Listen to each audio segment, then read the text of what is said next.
Muy buenas, damas y caballeros de la noche. Hoy vamos a hablar sobre una de las películas más icónicas de todos los tiempos, El Mago de Oz. Esta película, que fue lanzada en 1939, sigue siendo a día de hoy todo un éxito. Pero ¿sabías que hubo muchísimos problemas en el rodaje? En este vídeo te cuento todos los problemas que tuvieron que atravesar en la producción de esta película, porque fue un rodaje catastrófico, con envenenamientos, hospitalizaciones, quemaduras de segundo grado, una locura. Pero antes de continuar, te invito a que te suscribas al canal si aún no lo has hecho, nos dejes un like si te gustan estos contenidos, y si quieres que siga haciendo más vídeos de este tipo, porque es el primero que hago de esta manera, pues pon en los comentarios: oye Jenis, me mola esto. Trae más catástrofes. Inicio del rodaje. El rodaje comenzó el 13 de octubre de 1938 en los estudios de la Metro-Goldwyn-Mayer. El director original de la película, Richard Thorpe, fue el encargado de rodar las primeras escenas. Sin embargo, solo 2 semanas después, Thorpe fue despedido de la película debido a que el estudio no estaba muy contento con su trabajo. Fue entonces cuando Victor Fleming fue contratado para ocupar su lugar. Fleming se consideraba una buena opción para dirigir El Mago de Oz, sin embargo estaba ya trabajando en otro proyecto, por lo que King Vidor fue contratado para poder ir dirigiendo algunas de las escenas mientras no estaba Fleming. La transición de un director a otro no fue nada fácil. Fleming tenía un carácter un poco complicado y siempre estaba discutiendo con actores y con producción. Además, muchos actores ya se habían acostumbrado al estilo de dirección de Thorpe, por lo que la llegada de un nuevo director les supuso algo bastante complicado. A pesar de estos problemas, el equipo de producción y actores siguieron rodando y empezaron a trabajar en algunas escenas complejas que tenía esta película, incluyendo la mítica escena del tornado que transporta a Dorothy a la Tierra de Oz. La grabación de esta escena en particular fue todo un desafío técnico, ya que incluía el uso de un enorme ventilador para simular el efecto del viento y un sistema de poleas para mover los objetos y demás. Problemas de vestuario. Una vez estaba seleccionado el elenco, el equipo de producción se enfrentaba al desafío del vestuario. Como la película se rodó en Technicolor, los trajes tenían que ser muy coloridos y detallados. Además, este vestuario también tuvo que diseñarse para que el traspaso de la escena en color sepia a la escena en color tuviese una coherencia en pantalla. Uno de los mayores desafíos fue el vestido de Judy Garland, que hacía de Dorothy, porque ellos querían que, claro, el vestido tenía que ser icónico, memorable, pero a la vez también tenía que ser práctico para que la actriz pudiese correr y saltar cómodamente. Se hicieron varias versiones del vestido, algunas más cortas para las escenas con un poco de acción, pero todos les estaban dando bastantes problemas. En una de las primeras escenas de la película, cuando Dorothy se encuentra con el hombre de hojalata, Garland estaba usando un vestido que mientras iba andando se le iba desplazando hacia abajo, por lo que la escena se tuvo que grabar muchísimas veces hasta conseguir que quedase bien. Otro desafío de vestuario fue para los actores que interpretaban a los gnomos. Los trajes eran bastante complicados de llevar y no les permitían moverse con facilidad, por lo que esto fue retrasando muchísimo todas las escenas en las que aparecían ellos. El traje de la Bruja del Oeste también planteó otro problema más. El sombrero y la capa que utilizaba la actriz Margaret Hamilton pesaban tanto que continuamente se le caía. Para solucionar esto, el equipo de producción tuvo que coser una tira de metal en la capa para evitar que se le cayese. Problemas con los efectos especiales. La secuencia del tornado. El equipo de producción creó un ventilador enorme para simular el efecto del viento, y además esta escena tuvo que cronometrarse con precisión para que los objetos y los muebles se moviesen como ellos querían. Además, también se usaron efectos de proyección para simular que Dorothy y Toto estaban siendo arrastrados por el viento. Otra de las escenas más icónicas de esta película es cuando Dorothy viaja a la Tierra de Oz y pasamos del color blanco y negro al Technicolor. Esto fue una técnica que se utilizó por primera vez en esta película, y el paso al Technicolor supuso varios problemas para ellos. Además, la escena de la muerte de la Bruja del Oeste también le supuso un buen problema. Originalmente se habían planteado algunos efectos para la escena, pero eran muy peligrosos para la actriz, así que finalmente optaron por una escena en la que la bruja desaparece con un humo verde. Pero espérate,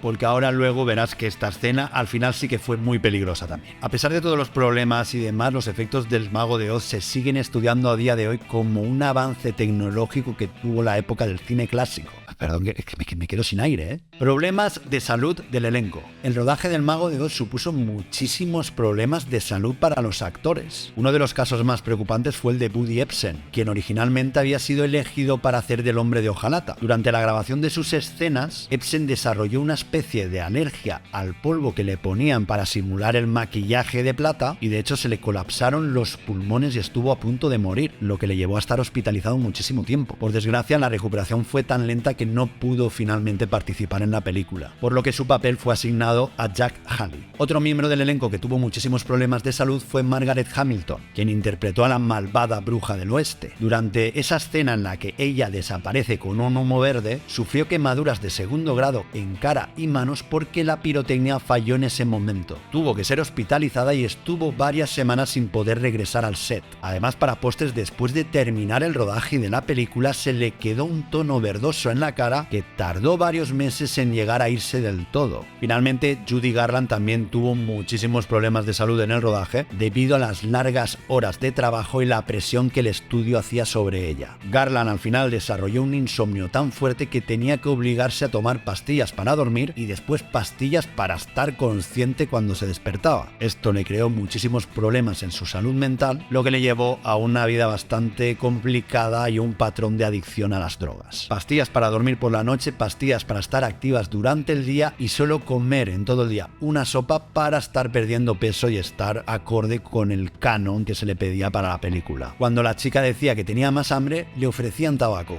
Muy loco todo. Problemas con la música. Como no, otro de los problemas que tuvo la película El Mago de Oz fue la música. La película tenía muchísimas canciones como Over the Rainbow, esa mítica canción que ha perdurado para siempre, pero la grabación de todas las canciones fue bastante complicada. Judy Garland, que interpretó la gran mayoría de las canciones, tuvo muchísimos problemas por la timidez que tenía a la hora de cantar y problemas con la técnica vocal. Además, muchas de las canciones fueron escritas y después fueron eliminadas, lo que creó un proceso de confusión en el rodaje. Al final, la música es un elemento crucial dentro del Mago de Oz y muchas de las canciones se han convertido en clásicos de la cultura popular. Uno de los momentos claves fue encontrar una canción adecuada para el momento en el que Dorothy se encuentra con el espantapájaros. Se escribieron varias canciones para esta secuencia, pero ninguna les acababa de funcionar. Finalmente, el equipo de producción se decidió por I've Only Had a Brain, que se convirtió en una de las canciones más míticas de esta película. Otro de los problemas fue la renuncia de muchísimos actores a la hora de cantar. Bert Larn, quien interpretó al león, tenía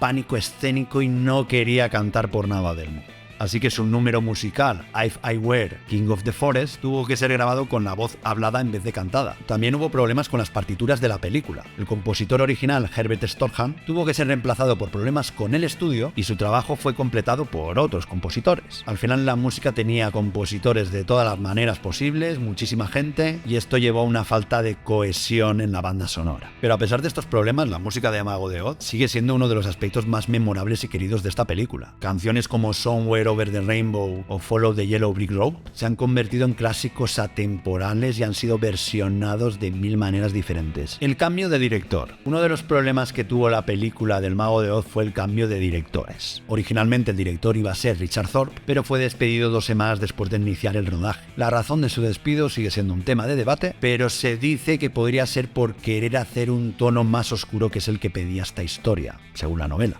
Después de que Thorpe fuera despedido, el estudio contrató a George Cukor, pero este también fue despedido tan solo tras 2 días o 3 de trabajo. Finalmente, la dirección recayó sobre el director Victor Fleming. Problemas con los gnomos. Uno de los problemas más sonados que surgió en la película del Mago de Oz fue la que pasó con los actores de baja estatura. Muchos de ellos ni siquiera eran actores, venían de un circo y eran personas con enanismo que resultaron ser bastante complicadas en un set de rodaje. Según se dice, muchos de ellos fueron acusados de comportarse inapropiadamente dentro del rodaje porque se dice que hubo borracheras muy grandes, siempre estaban de fiesta, montaban orgías y llegaban en limusina como si fuesen ellos los amos del mundo, además de estar continuamente metidos en peleas. Se lo pasaron de puta madre, parece.